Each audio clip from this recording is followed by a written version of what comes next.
हज़रत बिलाल रज़ी अल्लाह अन्हु के अज़ान न देने की वजह से सूरज का तुलू न होना। बाज़ यहूदियों ने यह ताना देना शुरू कर दिया कि नबी करीम सल्लल्लाहु अलैहि वसल्लम ने एक ऐसा मुअज़्ज़िन रखा है जिसे सीन और शीन की तमीज़ नहीं है। नबी करीम सल्लल्लाहु अलैहि वसल्लम ने हज़रत बिलाल रज़ी अल्लाह अन्हु को अज़ान देने से मना कर दिया तो उस रोज़ सुबह न हुई। सहाबी नबी करीम सल्लल्लाहु अलैहि वसल्लम की खिदमत में हाजिर होकर रात के हवाले से अर्ज़ करने लगे। जिब्राईल अलैहिस्सलाम तशरीफ़ लाए और कहने लगे, या रसूल अल्लाह, जब तक हज़रत बिलाल अज़ान नहीं देंगे उस रोज़ तक सुबह नहीं होगी।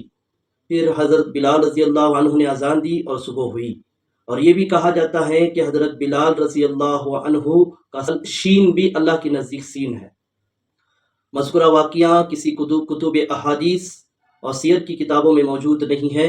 इस ज़िम्न में जो भी हदीस बयान की जाती हैं वो मुहद्दिसीन के नज़दीक मनगढ़ंत और बेअसल है, इसको बयान करना दुरुस्त नहीं है।